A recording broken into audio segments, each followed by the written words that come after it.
aliviando as nossas tensões, as nossas tristezas e as nossas angústias, agradecendo pela oportunidade de estar aqui e poder participar dessa reunião pública.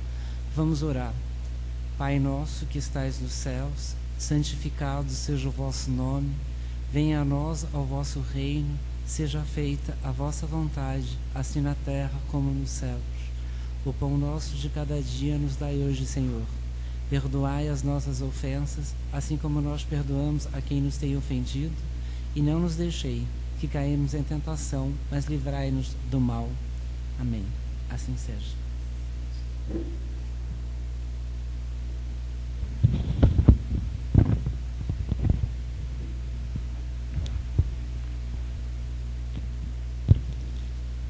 Meus irmãos e minhas irmãs, muito boa noite a todos. Eu ia dizer assim, sejam bem-vindos, né? Na verdade, eu é que estou voltando, né, a essa casa depois. Obrigada, Tereza. Depois de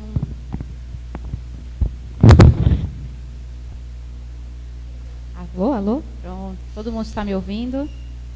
Então, eu que tenho a alegria, a satisfação, né, de retornar ao Cáritas, depois aí de um período fisicamente ausente, e para falar de um tema, que é um tema, falar de educação, né, o espírita e a educação, um tema tão atual, e como professora, né, e aprendiz, sempre constante, aprendiz de professora, aprendiz da vida, né, eu vou aqui falar e eu convido todos para partilhar e para realizar essa reflexão comigo. Eu não vou fazer sozinha, né? Porque nós não estamos sozinhos. Então, vamos... Então, nesse momento, eu convido a todos, né, sob as bênçãos de Jesus, dos nossos benfeitores, que nós possamos ter essa noite assim de aprendizado, de reflexão, e que saiamos daqui, inclusive, mais esperançosos, né, mais confiantes, inclusive pensando no nosso papel, esse papel e qual todos nós podemos realizar, né? Todos nós podemos educar. Nós não precisamos ser professores apenas, não precisamos ter títulos, não precisamos ter diplomas para realizar a educação, né? A educação do próximo e educar a nós mesmos, nós que somos espíritos ainda tão distantes, né? De um mundo de felicidade, de um mundo de alegrias permanentes, né? Nós aí estamos na luta da vida, né? Nessa grande, vamos dizer, nessa grande jornada aí, e principalmente essa oportunidade que nós recebemos de reencarnar, estarmos aqui, né? Estarmos reencarnados e de podermos realizar as nossas tarefas, refazer as nossas lições. Então, o tema, o espírita e a educação, primeiro nós nos vemos aqui porque nós somos espíritas, nós que estamos aqui, e nós relacionarmos essa nossa condição de sabermos espíritos, porque somos espíritas, com a educação. Então, vamos iniciar com essa frase de Emmanuel, em que ele diz que sem boa semente não há boa colheita.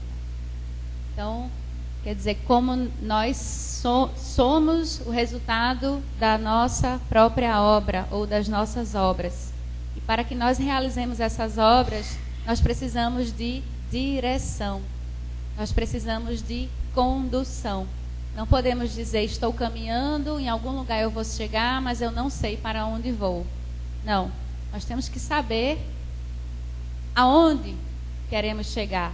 O caminho nós não podemos conhecê-lo inteiramente, porque é preciso caminhar.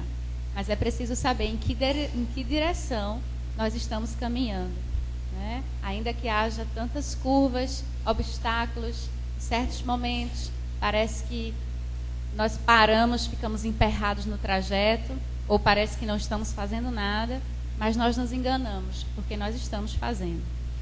Então, pensar, eu passo aqui, Ok.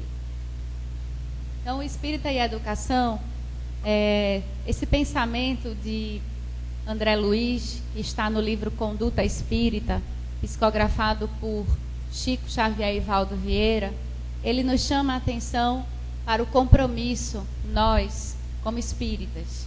Chama atenção para o papel da doutrina do espiritismo nas nossas vidas. E André Luiz nos ensina que o espiritismo expressa, antes de tudo, obra de educação, integrando a alma humana nos padrões do Divino Mestre. O lar e o templo dão as escolas da fé. Quem aprende pode ensinar, e quem ensina aperfeiçoa o aprendizado.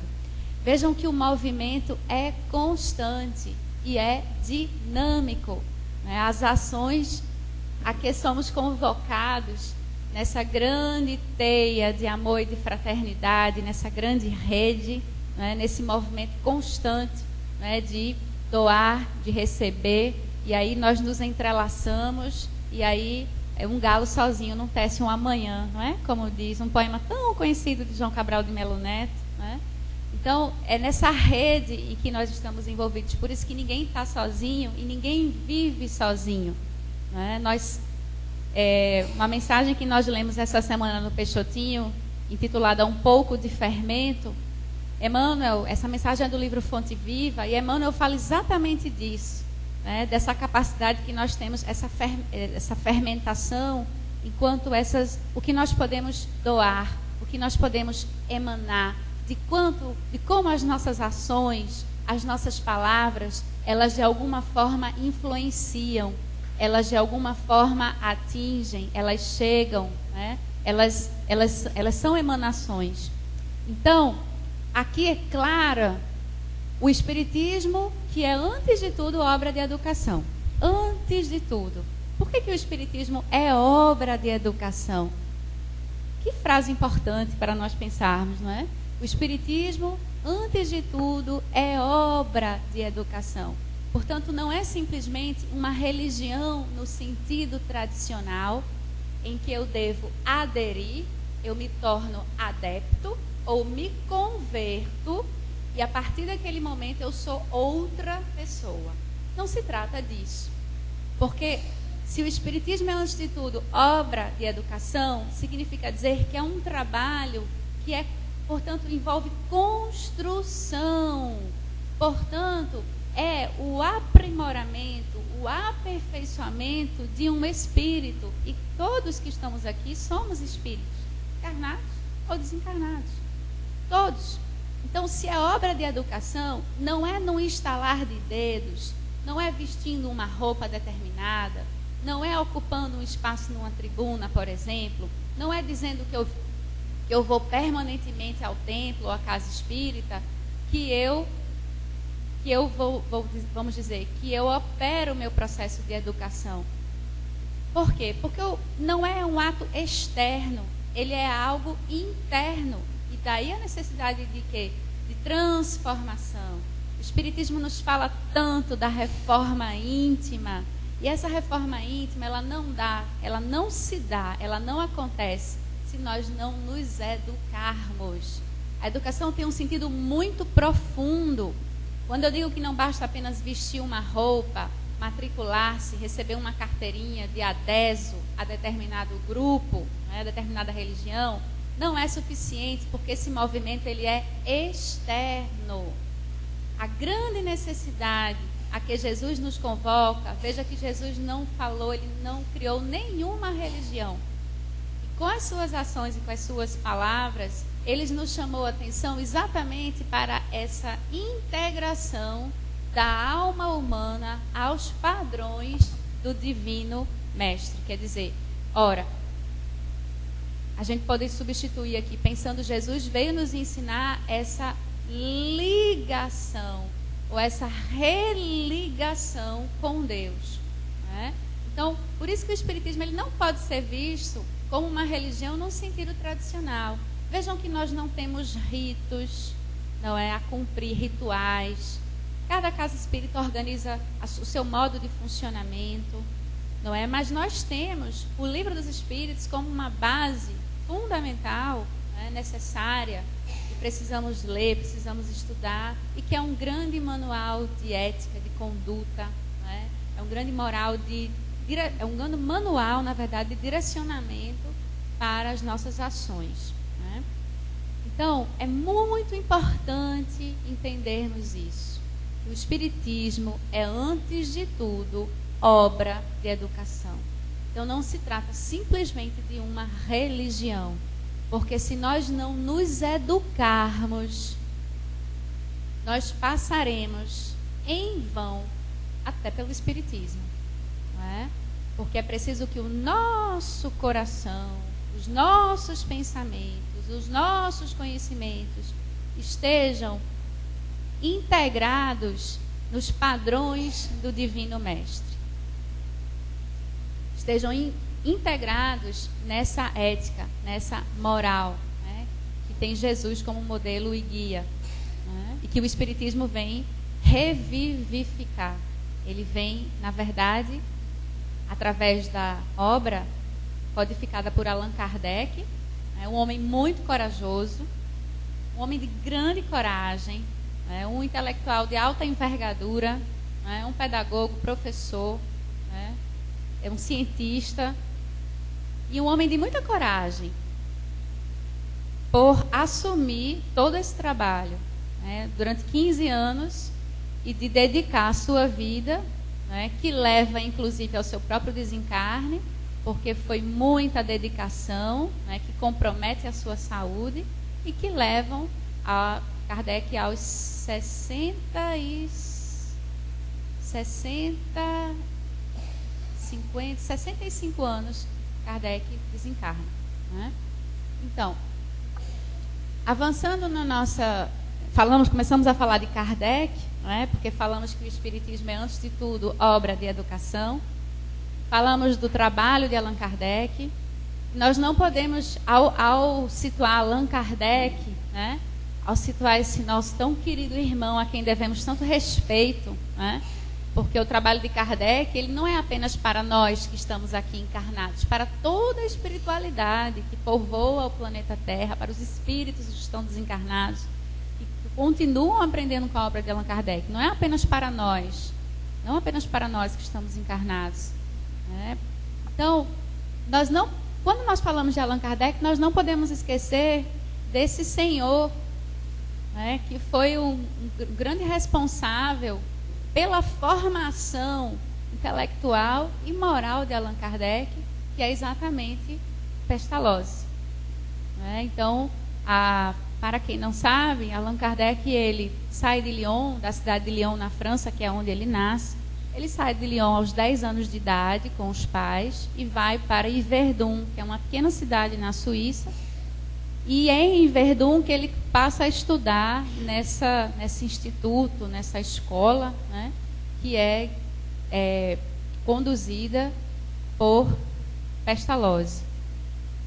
E lá, esse convívio tão direto, tão próximo com Pestalozzi, é que vai possibilitar a Allan Kardec a sua formação, bases sólidas do ponto de vista afetivo, moral, intelectual, vai permitir formar o futuro professor Allan Kardec.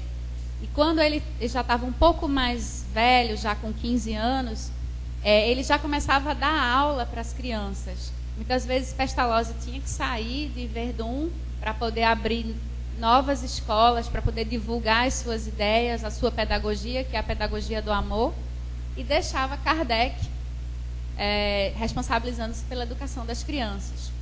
Kardec sai de Verdun e vai para Paris por volta de... Ele tinha mais ou menos cerca de 19 anos, é quando Allan Kardec chega em Paris, passa a habitar a cidade de Paris, e lá passa a trabalhar e, na verdade, mora durante toda a sua vida, e é onde ele desencarna também, na cidade de Paris. Muitas pessoas falam, muitos brasileiros vão à cidade de Paris e vão fazer reverências a Allan Kardec, visitando o seu túmulo. É um túmulo realmente sempre visitado, muitas flores, e que está num cemitério bastante conhecido na cidade de Paris, que é o cemitério Père Lachaise.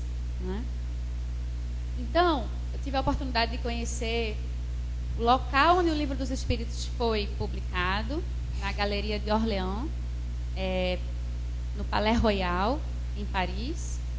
Ela é bem diferente hoje do que ela era no ano de 1857. Ontem comemoramos 159 anos de publicação do Livro dos Espíritos. É muito recente, meus irmãos. 159 anos é muito pouco tempo. Não temos nem 2 séculos. É muito recente, se pensarmos do ponto de vista da história da humanidade, né? Então, e tive a oportunidade também de chegar perto, né? Só não pudemos entrar, mas do apartamento onde Allan Kardec passava a maior parte do seu tempo.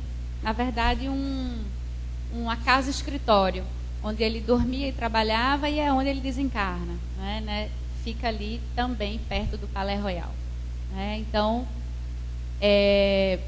para nós, né, que admiramos tanto Allan Kardec, chegar nesses locais é uma forma de se sentir mais perto, embora a gente sabe que não é, isso é apenas uma referência material, é apenas para o nosso conhecimento, né?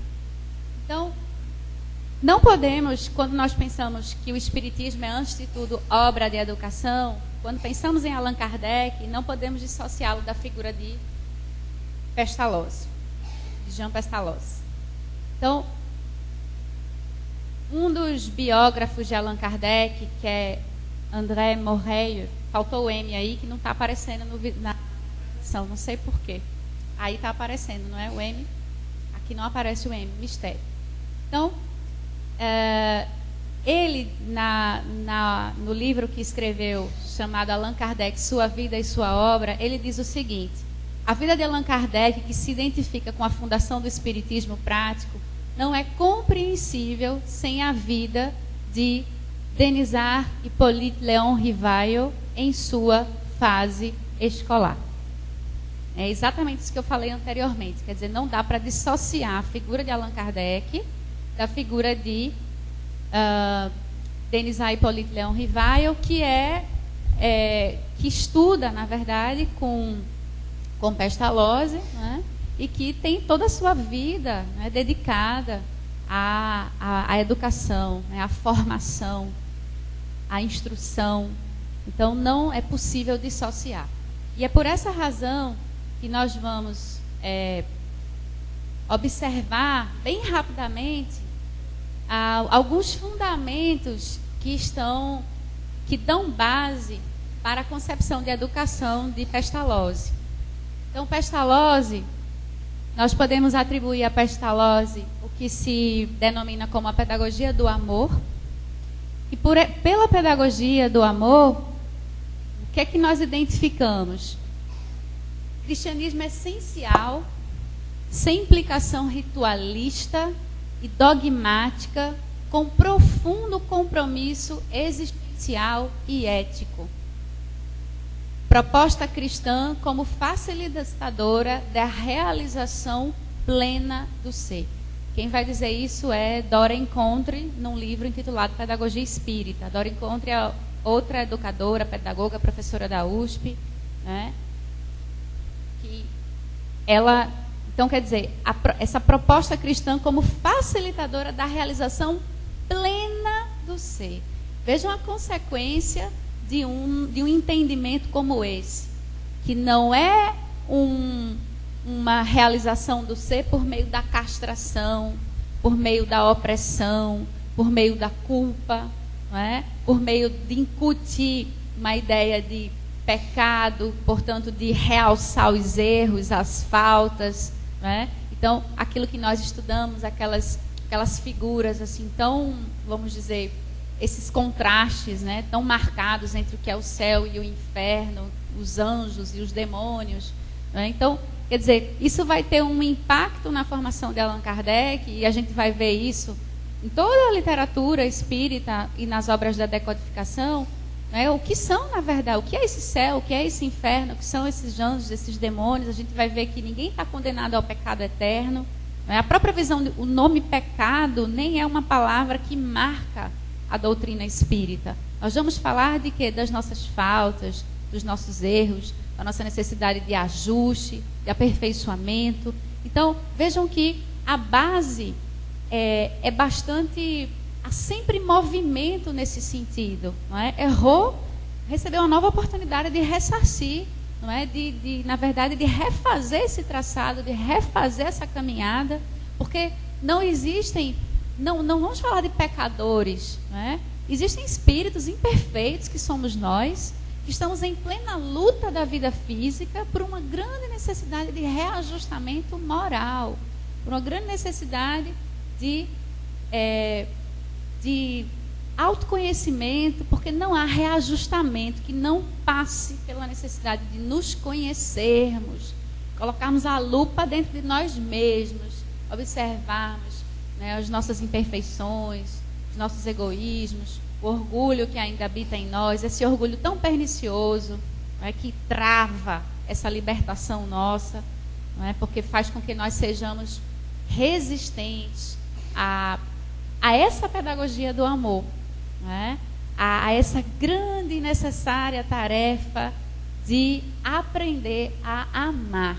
É por isso que Jesus é extremamente atual e muito moderno, se podemos dizer assim, porque ainda nós não realizamos plenamente a sua grande mensagem de amor ao próximo. Num mundo de tantas provas, que é o nosso, um mundo de expiações e provas, ainda a violência que habita esse mundo, violência física, violência verbal, crimes de toda ordem, ao que mesmo nós não consideramos crime, mas que aos olhos da justiça divina é crime. Que a sociedade ainda não considera como crime, mas que é crime. Porque quando nós evoluímos moralmente, nós vamos entender que isso não é mais possível, mas que hoje ainda é possível.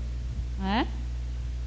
Então, o que a sociedade ainda reconhece, diz que não há problema, né, e que é crime aos olhos da divindade. Nós vamos chegar a esse estado de burilamento moral que vai nos permitir a autoiluminação e a libertação. Vejam, é libertação, não é condenação. Então, há uma diferença muito grande quando se resgata esse cristianismo essencial na pedagogia do amor de Pestalozzi. Vejam que nesse momento, 1745 a 1827, quer dizer que todo o trabalho de Pestalozzi dá-se sobretudo no século XVIII, nós vivíamos ainda um momento de uma igreja, né, de um pensamento religioso bastante condenador. Ainda existia a Inquisição. Né? E, ao mesmo tempo, um movimento científico começava a se anunciar como uma necessidade de, vamos dizer, de romper com esses dogmas. E aí a gente tem o extremo do materialismo. Nós teríamos materialismos que são configurados por instâncias diferentes. Tanto a instância religiosa como a instância científica, não é?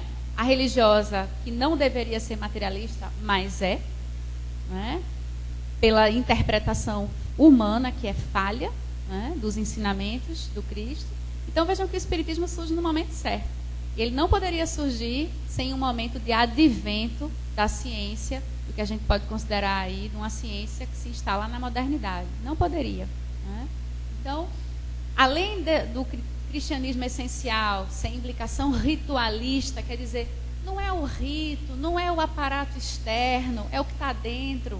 E esse dentro que mobiliza as ações em direção ao próximo. E quando nós nos mobilizamos para o próximo, nós estamos nos mobilizando para nós mesmos, pelo benefício que essa ação nos proporciona.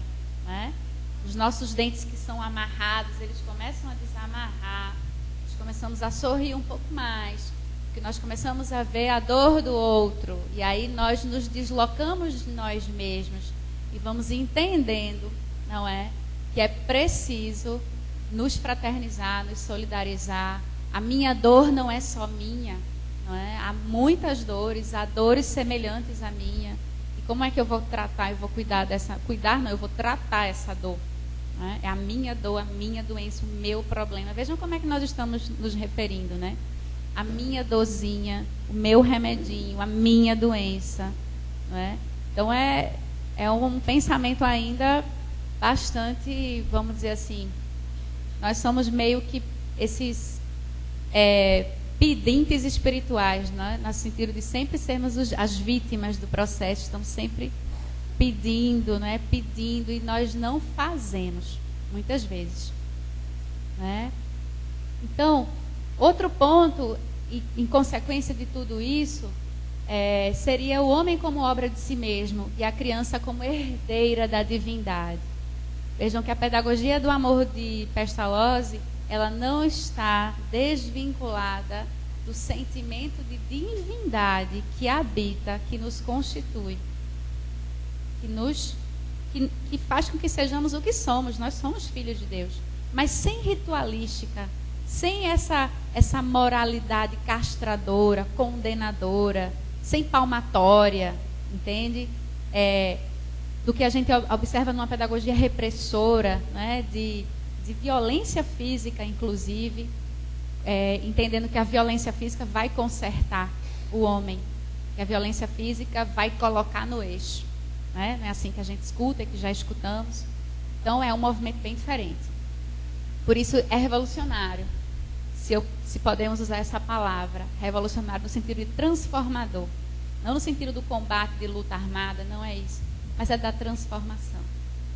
Então, entendendo a importância de Pestalozzi, esse é um resumo, né? Isso aqui é 1%, né? do que implica a dimensão do pensamento desse educador, que vai ter uma influência, né, fundamental para a formação de Hippolyte Léon Denis Rivail, que depois dos 50 anos se torna Allan Kardec, a partir do momento que começa o trabalho de codificação da doutrina espírita, na cidade de Paris, né, na França.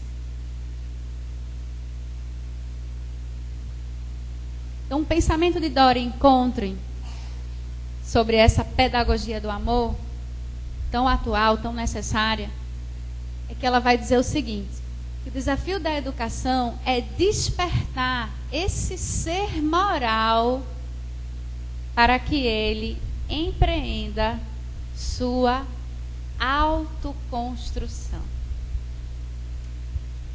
Vejam, despertar esse ser moral, quer dizer que esse ser moral habita em todos nós. Por quê? Porque nós somos filhos de Deus. Ninguém escapou a essa condição. Nós somos filhos de Deus, né? Então, despertar esse ser moral significa dizer que esse ser moral está ainda adormecido em nós. Adormecido porque ele está iludido com as escolhas equivocadas que nós fizemos ao longo das nossas existências. Porque essa que nós estamos aqui hoje é uma, não é, de várias que nós já tivemos. E é bom nem querer saber. E nós estamos reencarnados, e o bloqueio das informações anteriores é por um ato de misericórdia do Pai. Então, nem queiramos saber. Muitas vezes as pessoas, por curiosidade, querem ir atrás, saber o que foram. Olhe para você hoje. Para você hoje. O que dói hoje, os conflitos de hoje, com toda certeza, você esteve em situações semelhantes no passado. Porque se dói, é porque você ainda não tratou. É porque ainda não houve a terapêutica. Então, se dói, se aperta, é porque é preciso de tratamento, não é? E o que não dói, porque são conquistas já realizadas por nós. É importante que nós estamos sempre, todos os dias, nós estamos sempre sujeitos ao aprendizado. E aí é muito importante esse movimento aí do nosso espírito de nos permitir, não é? Por quê? Por que isso está acontecendo? Não é? Por que eu estou agindo dessa forma? É preciso essa reflexão, essa autorreflexão. No momento de silêncio, no momento de meditação, avaliar as nossas próprias ações. Muitas vezes nós fugimos de nós mesmos. Como nós fugimos de nós mesmos? Você sabe qual é a forma mais comum de fugir de nós mesmos? Apontar para o outro. Né? Julgamos o outro. Fazemos verdadeiros pareceres da vida do outro. Não é? Mas esquecemos do que nós estamos fazendo. Muitas vezes porque dói tanto que nós nem queremos ver. É melhor ficar falando do outro. Não é? Então essa é a nossa condição ainda de seres imperfeitos num mundo de expiações e provas. Não é? Esse mundo, e nós recebemos a oportunidade de estar aqui encarnados no planeta Terra. Então, o desafio da educação é despertar esse ser moral para que ele empreenda a sua autoconstrução. Significa dizer que eu vou me construir sozinho? Não. A construção é minha, portanto ela é autoconstrução. Porém, eu nunca estou sozinho nesse processo. Por isso que nós precisamos um do outro. Daí a necessidade. É autoconstrução por quê? Porque eu não posso realizar a autoconstrução de Cláudio, porque senão deixa de ser autoconstrução. Mas eu posso ajudar nesse processo de autoconstrução. Eu posso ajudar, fazer com que possa ver, né? Eu posso mostrar, eu posso incentivar, encorajar, eu posso fazer com que esteja em situações, em ações que lhe sejam construtivas, né? Eu posso ensinar pelo conhecimento, eu posso ensinar pela ação, chamando para uma determinada ação, para uma determinada atividade que vai ser construtiva. Eu posso alertar de uma forma amorosa, porque às vezes os nossos alertas são tão assim, não é? Esse dedo assim que a gente bota o tempo todo, né? Reparem como a gente faz isso. Presta atenção como a gente faz isso, né? Às vezes fazemos isso porque é tão necessário que a gente precisa usar esse gesto, como quem diz, a gente sabe que ali é um caminho errado, né? E a gente faz isso, não estou condenando o fato de fazermos isso, mas o que eu quero dizer é que às vezes nós passamos um pouco do limite e somos violentos nessa forma de educar. É só isso que eu queria dizer. Muitas vezes nós cobramos demais, exigimos demais, somos extremamente exigentes, extremamente rigorosos, né? Nessa forma de educar. Então, não é fácil, né? Então, para que ele empreenda a sua autoconstrução. Nesse processo, a visão de criança que Pestalozzi apresenta, aí vamos falar dos nossos pequenos, né? É força real. A criança é força real. Viva, ativa por si mesma, que desde o primeiro instante de sua existência age organicamente, dirigindo seu próprio desenvolvimento e expansão. Trata-se de tocar, vivificar e fortificar o que há de verdadeiramente humano, espiritual e moral na criança. Vejam a importância da educação dos pais. É você enxergar o que há ali, as potências que existem, né? Esses talentos, no sentido aí do potencial moral, e você cuidar para que aquilo dali se vivifique, para que aquilo dali abunde no adulto que vai se tornar. Por isso que nós reencarnamos criança. Nós não reencarnamos adultos, claro que não. Há toda uma lógica nesse processo.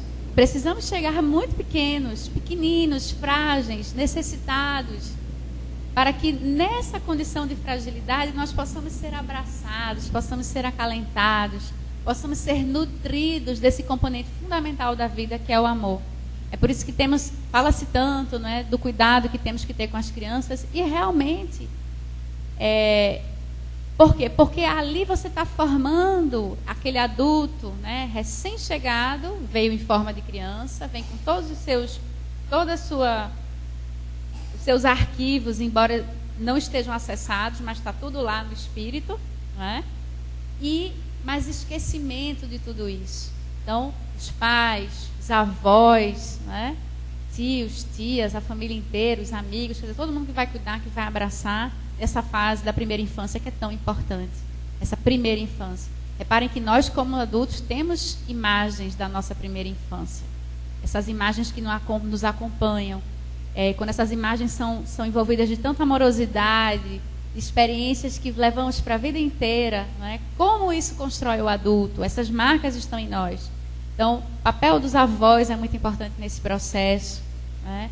Porque aquilo vai ficar arquivado no futuro adulto, que vai utilizar dessas reservas emocionais nas situações de conflito, nas situações em que precisa ajudar, né? O que ele recebeu, ele vai retornar, ele vai devolver, no sentido de, ele é um reflexo dessa educação que ele recebe.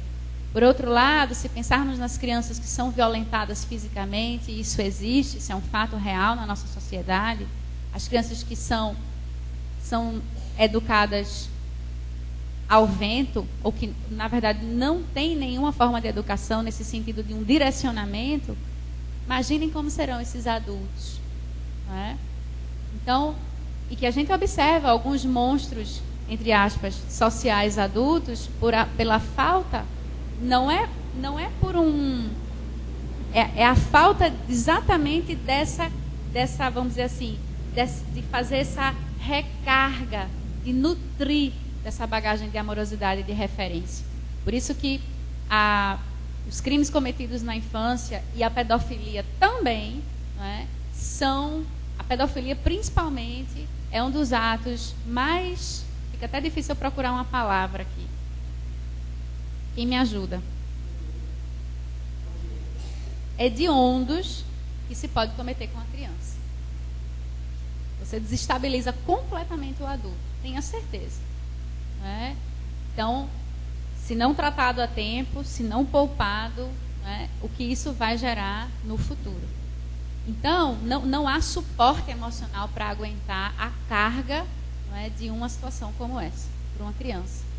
Então, por isso que nós temos que cuidar das nossas crianças, porque elas são essa força real, viva, ativas por elas mesmas, que desde o primeiro instante age organicamente, dirigindo seu próprio desenvolvimento e expansão.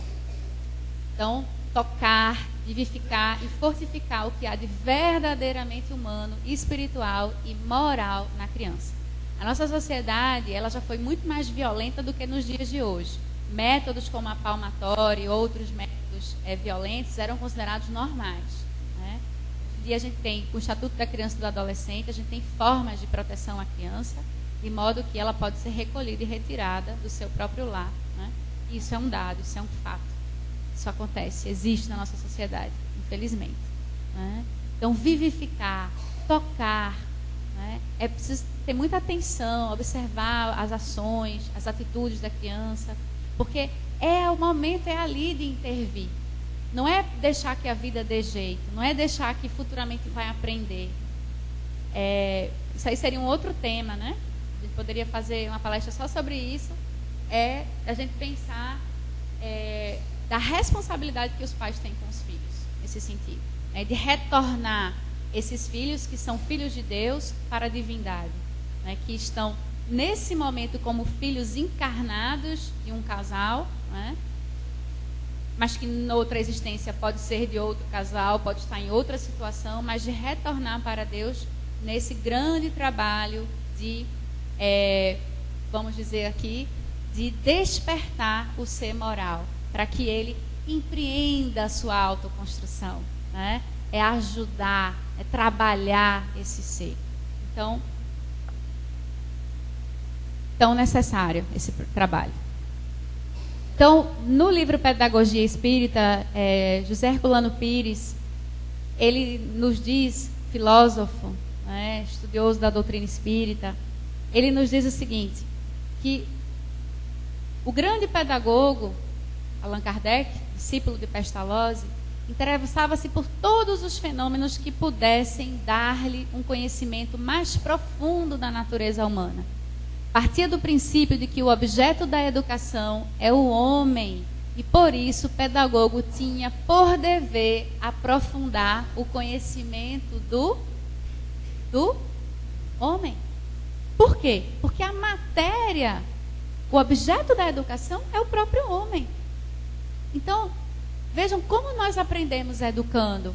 Não é verdade? Às vezes até nos sentimos, achamos que fomos um pouco rigorosos, que pegamos pesado, vou usar esse termo, viu? Na atitude com a criança. E aí nós olhamos para nós mesmos, né? Então, às vezes um momento difícil, às vezes o jovem, o adolescente está numa fase difícil, né? como que essa fase é um grande ensinamento para todos nós. Como é que vamos agir? Então, não é possível operar essa intervenção, vivificar, fortificar o que há esse ser moral, se nós não olharmos para nós mesmos. Porque às vezes nós vamos identificar nesse adolescente rebelde a rebeldia que também está em nós. A rebeldia que nós fechamos os olhos e ela está em nós. E aí é nesse momento que vem o discurso, quando nós ouvíamos na infância ou na adolescência. Então, o que acontece? É preciso olhar para o ser, é preciso compassar com esse ser, passar com ele no sentido da compaixão e olhar para nós mesmos. Esse processo não é fácil. Por quê? Porque nós não vamos encontrar um livro que dê todas as fórmulas, receitas para uma boa educação. Isso não existe. Vamos pegar aquele livro que vai dizer, são receitas infalíveis para educar. Por que isso não existe? Receitas infalíveis para educar. Siga esse manual que tudo vai dar certo.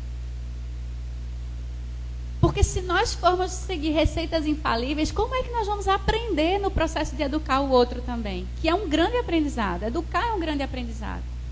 Você educa o outro e se educa também.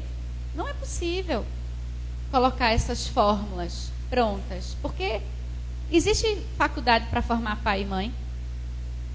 Existe universidade para formar pai e mãe? Não. E nós nascemos com um manual, um chip, dizendo como é que a gente tem que agir? Não, nós temos a centelha divina que habita em nós. E receber uma criança biológica ou não, filho adotivo, não importa. Às vezes é um sobrinho, às vezes é um neto, né? Às vezes é um vizinho, não importa. Significa dizer receber um presente de Deus. E esse presente de Deus inscrito numa grande relação de amor que vai se construir nesse processo, né? Em que você se educa e educa o outro. Esse processo ele é conjunto. Mesmo um professor, 30 anos, 40 anos numa sala de aula, ele não pode dizer que sabe tudo. Ele vai estar sempre aprendendo com o seu educando. Ele vai sempre aprender com o seu aluno. Sempre. Não existe. Porque nós não somos espíritos superiores. Nós estamos na condição de aprendizes. Aprendizes em todas as instâncias, em todos os momentos. Mesmo aquele que a sociedade elege como o mais sábio, o mais culto, o mais detentor de conhecimentos, aos olhos daquela sociedade, ele ainda tem o que aprender. Ele ainda tem o que se educar. Porque, do contrário, ele não estaria aqui. Porque esse mundo é um mundo de expiações e provas. Ele não estaria. Não é? Então, o conhecimento mais profundo da natureza humana. E aí não precisamos ser psicólogos para isso. Precisamos ter boa vontade para olhar para o outro, enxergar no outro aquilo que também está em nós. Às vezes o que nós estamos julgando, porque foi egoísta, olhamos para nós e vamos identificar esse egoísmo também. Não é? Ou, por outro lado, quando olhamos a qualidade de alguém, vamos identificar também essa qualidade em nós. Não é? Então, é como um espelho, é como um processo reflexivo. Não é? Então, educar o outro é também me educar. Não é? Porque não é porque eu me tornei pai e mãe que agora eu sou um sábio. É pai e mãe, é professor, é sábio. Não, é um aprendiz. E pode errar também. Então, não vamos esquecer disso, que o objeto da educação é o homem e que para realizarmos a educação é necessário aprofundar o conhecimento do homem. E como é que nós aprofundamos o conhecimento do homem? Começando por analisar nós mesmos. Analisar a nós mesmos. O Espiritismo traz na questão 900 e... Eu não lembro, viu? Exatamente o número. Mas lá no final do livro, respondendo sobre a necessidade de conhecer-se a si mesmo, né, aprendendo com o sábio filósofo Sócrates. Né? Então. O Livro dos Espíritos, vamos caminhando para o final da nossa reflexão. Não podemos deixar de lembrar que o Livro dos Espíritos, na visão de Herculano Pires, é um verdadeiro manual de educação. No mais amplo e elevado sentido do termo. Não no sentido de fórmulas prontas, mas de ensinamentos que devem ser interpretados por nós e aplicados na nossa vida. Né? Seu objetivo explícito é ensinar a educar. É, pois, um manual de educação integral oferecido à humanidade para sua formação moral e espiritual na escola da Terra.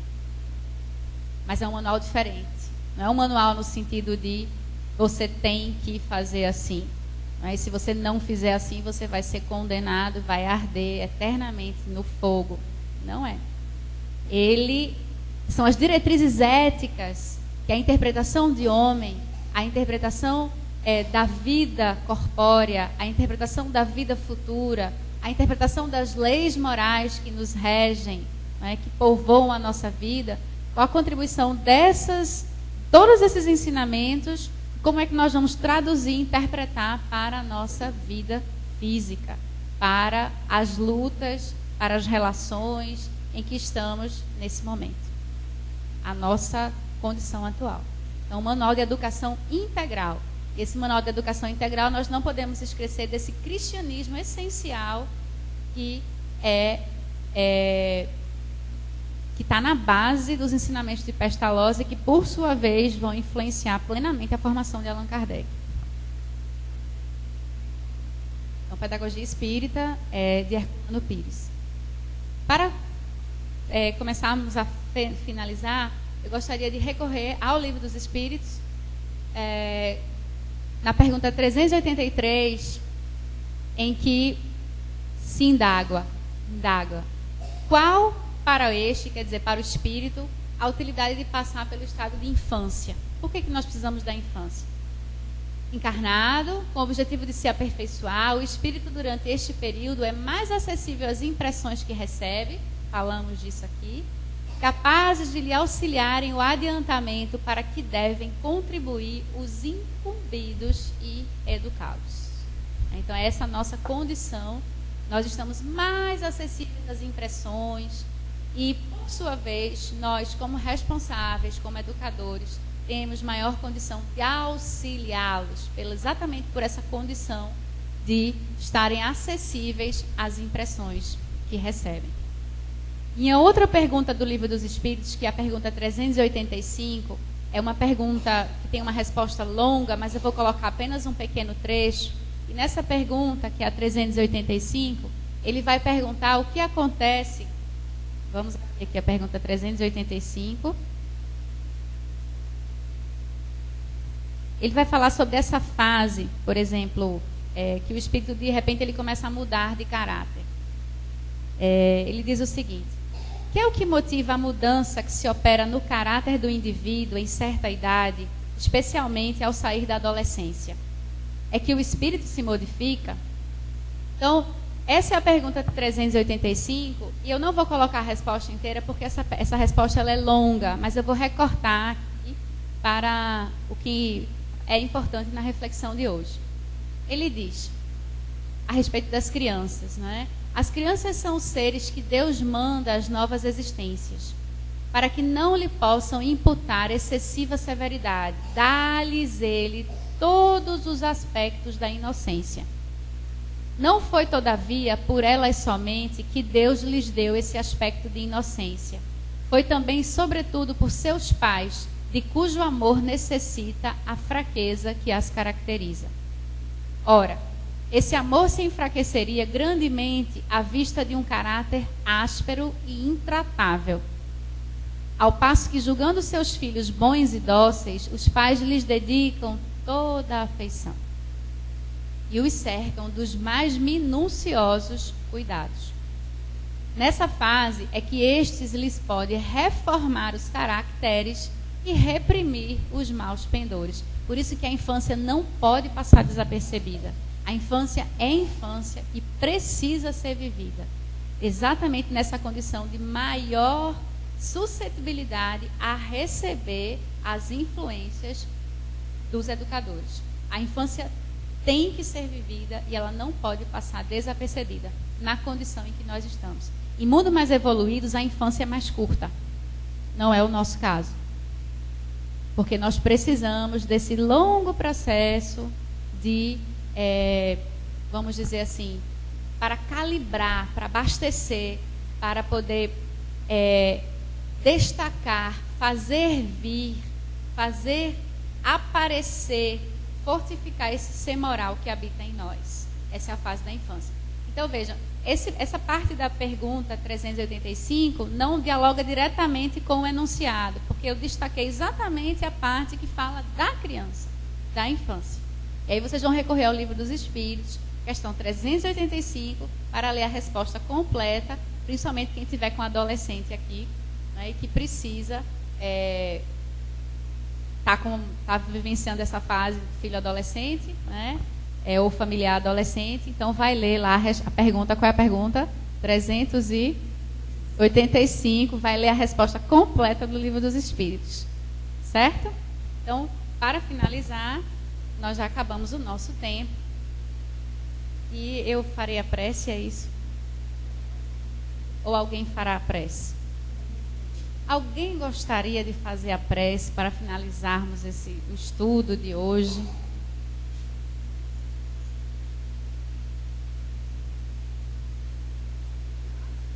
Então, eu fui eleita silenciosamente. Então, meus irmãos, agradecendo a todos, agradecendo ao Pai Maior, ao nosso Mestre Jesus, aos benfeitores desse centro, desta casa de amor, de trabalho e fraternidade, a oportunidade do convívio dessa noite, as lições de Allan Kardec, de Herculano Miranda, de Dora Encontre, de Pestalozzi, André Luiz, todos esses irmãos, todos esses obreiros do amor, esses tarefeiros do bem, que encorajam a humanidade, encorajam o planeta Terra a superar a sua condição de mundo de expiações e provas para alcançarmos a condição de mundo de regeneração. Que a educação, Senhor, dos pequeninos, das crianças, seja inspirada pelos benfeitores espirituais das famílias aqui presentes, pelos benfeitores das tantas famílias neste mundo, neste planeta Terra, e que nós possamos, como educadores e educandos, realizar essa tarefa de autoconstrução, de autoiluminação, essa tarefa que é necessária e urgente para todos nós, espíritos em aprendizado. Abençoa, Senhor Jesus, todos os pais, as mães que aqui se encontram, todos os educadores, avós, tios, todos aqui que se encontram, as crianças, e que todos nós, Senhor, envolvidos e deixando-nos envolver-se pelo Teu Evangelho de amor e de fraternidade, possamos trabalhar por uma sociedade melhor, por um planeta mais harmonizado e por um Brasil, Senhor, de mais respeito, de maior conhecimento e sentimento, e que sejamos cada um de nós fortalecidos nas nossas tarefas e inspirados sempre para o bem. Fica conosco, Mestre querido, abençoa esta casa, abençoa todos os que fazem essa casa no plano físico, no plano espiritual, e que possamos retornar em paz aos nossos lares. Que assim seja.